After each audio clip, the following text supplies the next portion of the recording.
നിറവയറോടുകൂടി നിന്ന ഒരു ഗർഭിണിയുടെ അടിവയറ്റിൽ തൊഴിച്ചത് പൊറുക്കുവാനും ക്ഷമിക്കുവാനും കഴിയാത്ത ഗുരുതരമായ തെറ്റ്. ഇവരുടെ വീഡിയോയുടെ പേരും പറഞ്ഞ് ഇപ്പം കണ്ടൻറ് ക്രിയേറ്റേഴ്സ് തമ്മിലാണ് അടി. ഇന്ന് രാവിലെ ഒരു വീഡിയോ കണ്ടു. എൻ്റെ ദൈവം, എന്നാ തെറിയാണ് വിളിക്കുന്നതെന്നറിയാമോ? ചെവി പൊട്ടുന്ന തെറിയാണ് അങ്ങോട്ടും ഇങ്ങോട്ടും വീഡിയോയിൽ കൂടെ വിളിക്കുന്നത് അവർ. ഈ പ്രശ്നത്തിൻ്റെ എല്ലാം തുടക്കക്കാരൻ കൊച്ചുവാണ് ആദ്യം ഒരു വീഡിയോ ഇടുന്നത്. അപ്പോൾ ആ വീഡിയോയിൽ പറയുന്നുണ്ട്, ഇത് നിങ്ങളുടെ വീടാണ്, ഇവിടെ നിങ്ങൾക്ക് താമസിക്കാം, ഈ അഡ്രസ്സ് നിങ്ങളുടെയും കൂടെയാണ്, ആ അഡ്രസ്സ് ചേട്ടൻ്റെയാണ്, ചേട്ടൻ വരണം, ഞങ്ങളുടെ കൂടെ താമസിക്കണം, അങ്ങനെയാ ഇങ്ങനെയാന്ന് പറഞ്ഞ് കുറേ കാര്യങ്ങൾ പറയുന്നുണ്ട് അവർ ആദ്യം ഇട്ട വീഡിയോയിൽ. ആ വീഡിയോ കണ്ടപ്പോഴായിരിക്കണം എല്ലാവർക്കും മനസ്സിലായത് ഇവരുടെ വീട്ടിൽ എന്തോ പ്രശ്നമുണ്ടെന്നും എന്തൊക്കെയോ പുകയുന്നുണ്ടെന്നും എല്ലാം ആൾക്കാർക്ക് മനസ്സിലായത് ആ വീഡിയോ കണ്ടപ്പോഴായിരിക്കണം. എല്ലാവരും ഒരു കാര്യം മനസ്സിലാക്കണം, കൊച്ചു ഒരു മുഴ മുമ്പേ എറിഞ്ഞു നോക്കിയതാണ്, പക്ഷെ പണി പാളിപ്പോയി.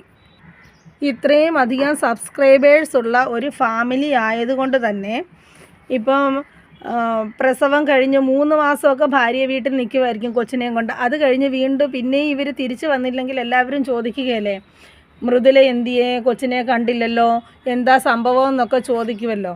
അപ്പം ഇവർ നേരത്തെ ഒരു എറിഞ്ഞതാണ്. കൊച്ചും അമ്മയും ഒക്കെ മാന്യന്മാരാണെന്നും ചേട്ടനും മൃദുലയും ഒക്കെ എന്തോ വലിയ തെറ്റ് ചെയ്തിട്ട് അവരവരുടെ സ്വന്തം ഇഷ്ടപ്രകാരം വീട് വിട്ടുപോയതാണെന്നും ഒക്കെ നമ്മളെപ്പോലുള്ള പ്രേക്ഷകരെ തെറ്റിദ്ധരിപ്പിക്കാൻ വേണ്ടി ഇട്ട വീഡിയോ ആവാം അത്. പക്ഷേ കൊച്ചു ഒരു കാര്യം മനസ്സിലാക്കണമായിരുന്നു, ചേട്ടനും അനിയനും ഒരമ്മയുടെ വയറ്റിൽ നിന്നാണ് വന്നതെന്ന്. അപ്പം അറിയാമല്ലോ, എന്നെങ്കിലും ഇവർക്കൊരു പ്രോബ്ലം ഉണ്ടായാൽ പണ്ട് നാഗസാക്കിയിൽ അണുബോംബ് നിക്ഷേപിച്ചതുപോലെ ഇവരും വലിയൊരു ബോംബ് കരുതി വെച്ചിരുന്നു. പക്ഷേ ഇത് കൊച്ചുവിനറിയത്തില്ലായിരുന്നു ഇവരുടെ കയ്യിൽ ഇത്രയും വലിയൊരു ബോംബുണ്ടെന്നുള്ള കാര്യം. പ്രവീണും മൃദുലയും കുറ്റക്കാരല്ല എന്നുള്ള കാര്യം അവരും അവരെ സ്നേഹിക്കുന്നവരെ അറിയിക്കണ്ടേ. പ്രവീണിന് നല്ല ബുദ്ധി ഉണ്ടെന്നുള്ള കാര്യം നമുക്ക് സമ്മതിക്കാതിരിക്കാൻ വയ്യ. അതുകൊണ്ടാണല്ലോ പ്രവീണിന് ആ സമയത്ത് വീഡിയോ എടുക്കാൻ തോന്നിയതും ഈ വീഡിയോ ക്ലിപ്പ് സൂക്ഷിച്ച് വെക്കാൻ തോന്നിയതും. ഏതെങ്കിലും ഒരു തട്ടുകേട് വന്നാൽ ഇവരുടെ ഭാഗം ന്യായീകരിക്കണ്ടേ. ഏതായാലും ആ വീഡിയോ ക്ലിപ്പുകൾ സൂക്ഷിച്ച് വെച്ചത് നന്നായി, ഇല്ലെങ്കിൽ കൊച്ചു എല്ലാം കൂടെ പൊളിച്ചടുക്കി കൈ കൊടുത്തേനെ. കള്ളുകുടി, ചേട്ടന്മാരും അനിയന്മാരും തമ്മിലുള്ള വഴക്ക്, മരുമക്കളും അമ്മായിയമ്മയും തമ്മിലുള്ള വഴക്ക്, അനിയനും ചേട്ടത്തിയും തമ്മിലുള്ള വഴക്ക്, ഇതൊക്കെ ഒട്ടുമിക്ക വീടുകളിലും നടക്കുന്നതാണ്. എല്ലാ വീടുകളിലുമല്ല, ചില വീടുകളിലെല്ലാം ഇത് നടക്കുന്നതാണ്. പക്ഷേ ഇവർ ഇത്രയും ആൾക്കാർ അറിയപ്പെടുന്ന ഒരു ഫാമിലി വ്ളോഗ്സ് ആയതുകൊണ്ട് ആണിത് പുറത്തു വന്നത്. എല്ലാ വീട്ടിലും ചേട്ടന്മാർക്കും ചേച്ചിമാർക്കും ഒക്കെ വീട്ടുകാരൊരു പട്ടം നൽകും. ചേച്ചിമാരാണെങ്കിൽ പറയും നിനക്ക് അമ്മയുടെ സ്ഥാനമാണ്, ചേട്ടന്മാരാണെങ്കിൽ പറയും നിനക്ക് അച്ഛൻ്റെ സ്ഥാനമാണ്, അവരെ നല്ലതുപോലെ നോക്കണം, അങ്ങനെയാ ഇങ്ങനെയാ. ഇപ്പോൾ അനിയന്മാരെന്നാ തെറ്റ് കാണിച്ചാലും എല്ലാം മൂത്തവർക്കായിരിക്കും വഴക്ക് മുഴുവൻ കേടുന്നത്. നീ കാരണം അവൻ അങ്ങനെ കാണിച്ചേ. ഇങ്ങനെ ഒട്ടുമിക്ക എല്ലാ വീടുകളും അല്ല ഞാൻ പറയുന്നത്, ചില വീടുകളിലെല്ലാം നടക്കുന്ന കാര്യങ്ങളിലാണ്. അത് പണ്ടും അതെ ഇപ്പോഴും അതെ അങ്ങനെയൊക്കെ ഉണ്ട്, നടക്കുന്ന ഒത്തിരി വീടുകളുണ്ട് അങ്ങനെ. ഇപ്പോൾ ഈ വീഡിയോയിൽ തന്നെ പറയുന്നുണ്ടല്ലോ, കൊച്ചു നല്ലതുപോലെ മദ്യപിക്കുന്ന ആളാണ്, എന്നിട്ടും വീട്ടുകാർ കൊച്ചുവിന് സൈഡിൽ നിന്ന് പറയുകയും പ്രവീണ് ശരിക്കും ഈ വീഡിയോയ്ക്ക് വേണ്ടി കൂടുതലും കഷ്ടപ്പെടുന്നതും എഫക്റ്റ് എടുക്കുന്നതും ഒക്കെ പ്രവീണാണ്. എന്നിട്ടും ആ ഒരു മുൻഗണന പ്രവീണിന് ആ വീട്ടിൽ കിട്ടുന്നുണ്ടായിരിക്കില്ല. അനിയൻ തെറ്റുകാരനാണെങ്കിൽ പോലും അവനെ ആയിരിക്കും അപ്പനും അമ്മയും സപ്പോർട്ട് ചെയ്ത് സംസാരിക്കുന്നത്. പിന്നെ വേറെ ഒരു വിഷയം എന്താണെന്ന് വെച്ച് കഴിഞ്ഞാൽ, ഈ ആമക്കൾ അപ്പനും അമ്മയും പറയുന്നത് കേട്ട് കല്യാണം വരെ ജീവിക്കും. ഈ കല്യാണശേഷം പുതിയൊരു അതിഥി വീട്ടിലേക്ക് വന്നു കഴിയുമ്പോൾ ഇവർ ഭാര്യ പറയുന്നത് മാത്രമാണ് കേൾക്കുന്നത്, അപ്പനും അമ്മയ്ക്കും ഒരു സ്ഥാനം കൊടുക്കുന്നില്ല, അപ്പനും അമ്മയും പറയുന്നത് കേൾക്കുന്നില്ല എന്നൊക്കെ തോന്നുമ്പോൾ ആ തോന്നലിൽ നിന്നൊക്കെ ചില പ്രശ്നങ്ങളൊക്കെ ഉണ്ടാവാം. നമ്മുടെ മക്കൾ നമ്മളെക്കാൾ അധികം ഇപ്പം ഭാര്യമാർക്കാണ് സ്ഥാനം കൊടുക്കുന്നത്. അപ്പോൾ അപ്പനും അമ്മയും പറയുന്ന കാര്യത്തിന് അത്ര ഇമ്പോർട്ടൻസ് കൊടുക്കുന്നില്ല, അങ്ങനെയൊക്കെയുള്ള ചില ഈഗോ പ്രശ്നങ്ങളും ഒക്കെ ഉണ്ടാവാം. ഇതൊക്കെ ഒട്ടുമിക്ക വീട്ടുകളിലും ഈ കല്യാണശേഷം പ്രശ്നം ഉണ്ടാകുന്ന ഒട്ടുമിക്ക വീട്ടുകളിലും ഇതൊക്കെ നടക്കുന്ന കാര്യങ്ങളാണ്.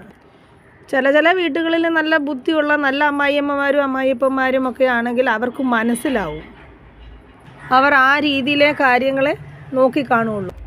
പക്ഷെ ഒട്ടും പൊറുക്കാനാവാത്ത തെറ്റ് എന്താണ് ഇവർ ചെയ്തതെന്ന് വെച്ചാൽ, ഇവരുടെ വീട്ടിൽ അവർ 2 മക്കളുടെ ഒരമ്മയല്ലേ അവർ. അപ്പം അവർ നോക്കണമായിരുന്നു. മൃദുലയെ തൊഴിച്ചു ചവിട്ടി എന്നൊക്കെ പറയുന്നിടത്ത് ഇവരെന്തെടുക്കുമായിരുന്നു? ഇവർ ആ വീട്ടിൽ ഉണ്ടായിരുന്നില്ലേ? നിറഗർഭിണിയായ ഒരു പെൺകുട്ടി അവിടെ നിൽക്കുമ്പം ഇത്രയും ബഹളം, ഇപ്പം ചേട്ടനും അനിയനും അപ്പനും തമ്മിലൊക്കെ ഈ ബഹളം ഉണ്ടാകുമ്പം ഈ ഗർഭിണിയായ ഈ പെണ്ണ് ഈ ഇടയ്ക്ക് ചെന്ന് പിടിക്കാൻ ചെന്നപ്പോൾ ഇവർക്കൊന്ന് പിടിച്ചു മാറ്റിക്കൂടായിരുന്നോ?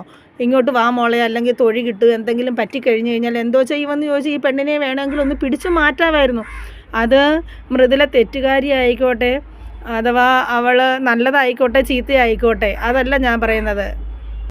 എത്ര തെറ്റുകാരിയാണെങ്കിലും അങ്ങനെ ഇരിക്കുന്ന അവസ്ഥയിൽ അവരെ പ്രൊട്ടക്റ്റ് ചെയ്യാമായിരുന്നു. ഇപ്പം പ്രസവിച്ചു, നല്ല കാര്യം, ഒരു കുഴപ്പങ്ങളുമില്ലാതെ ഒരു കുഞ്ഞിനെ ദൈവം അവർക്ക് കൊടുത്തു. പക്ഷേ ഈ പ്രശ്നത്തിൽ അവർ ഇടയ്ക്ക് കയറി ആ കുഞ്ഞിനോ അമ്മയ്ക്കോ എന്തെങ്കിലും സംഭവിച്ചിരുന്നെങ്കിൽ എന്ത് ചെയ്തേനെ? നിറവയറോടുകൂടി നിൽക്കുന്ന ഒരു പെൺകുട്ടിയെ ചവിട്ടുക തൊഴിക്കുക എന്നൊക്കെ പറഞ്ഞാലുണ്ടല്ലോ, ഒട്ടും മാപ്പർഹിക്കുന്നതേ ഇല്ല അവർ. ആ അമ്മയ്ക്ക് ഒന്ന് പിടിച്ചു മാറ്റാമായിരുന്നു. മൃദുല എത്ര തെറ്റുകാരിയാണെങ്കിൽ പോലും ആ അവസ്ഥയിൽ അങ്ങനെ ഒത്തിരി പ്രക്ഷോഭം ആയിരിക്കുന്ന സമയത്ത് ആ പെണ്ണിനെ അവിടുന്ന് പിടിച്ചു മാറ്റാമായിരുന്നു. അത് ചെയ്യത്തിടത്തോളം കാലം ആ അമ്മേനെ ഒരിക്കലും നമുക്ക് ന്യായീകരിക്കാൻ പറ്റത്തില്ല.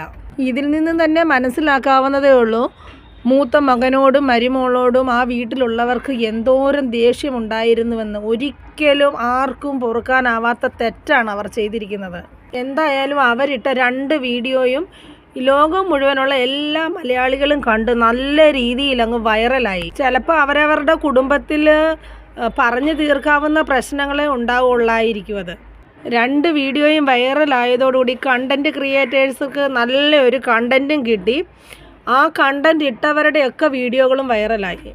മാതൃകാ കുടുംബമാണെന്ന് എല്ലാവരും വിചാരിച്ചിരുന്ന ഒരു നല്ല ഫാമിലി ആയിരുന്നു. അതെല്ലാം അവർ തന്നെ പൊളിച്ചടുക്കി കൈ കൊടുത്തു. കുടുംബത്തിനുള്ളിലെ സ്നേഹമെല്ലാം വെറും പൊറുംപൂച്ചായിരുന്നുവെന്ന് എല്ലാവർക്കും മനസ്സിലായി. പക്ഷെ പറയാതിരിക്കാൻ വയ്യ, ആ വീട്ടിലുള്ളവരെല്ലാം അഭിനയിക്കാൻ നല്ല കഴിവുള്ളവരാണ്. അഭിനയ സിംഹങ്ങളെന്ന് വേണം പറയാൻ. അങ്ങനെയുള്ളവർക്ക് മാത്രമേ ഇത്രയും പ്രശ്നങ്ങളുള്ളിടത്ത് ഇതുപോലെ അഭിനയിച്ച് കാണിക്കാൻ പറ്റത്തുള്ളൂ. എന്തായാലും അവർ 2 പേരും ഇട്ട വീഡിയോസ് 2ഉം അവർ ഇന്ന് രാവിലെ ഡിലീറ്റ് ചെയ്ത് കളഞ്ഞിരുന്നു. ഈ വഴക്കിൻ്റെ സത്യാവസ്ഥ എന്താണെന്ന് നമുക്കറിയില്ല. 2 കൈയും കൂട്ടിയടിച്ചാൽ മാത്രമേ സൗണ്ട് ഉണ്ടാവത്തുള്ളൂ. അന്നേരം ഇതിൽ തെറ്റുകാരാരാണ്, ശരി എന്തുവാണ്, ഇവരതേക്കുറിച്ചൊന്നും ഒന്നും പറയുന്നില്ല. അപ്പം ഇതിൻ്റെ ശരിക്കുമുള്ള സത്യാവസ്ഥ എന്താണ്, ഈ വഴക്കുണ്ടാവാനുള്ള കാരണമെന്നൊന്നും ആർക്കും അറിയത്തില്ല. ഇനിയും വരും ദിവസങ്ങളിൽ അതൊക്കെ പുറത്ത് വരുമായിരിക്കും എന്താണ് കാര്യം എന്നുള്ളത്. ഏതായാലും പ്രശ്നങ്ങളെല്ലാം പറഞ്ഞു തീർത്ത് അവരെല്ലാവരും ഒന്നാകാൻ വേണ്ടി നമുക്ക് കാത്തിരിക്കാം.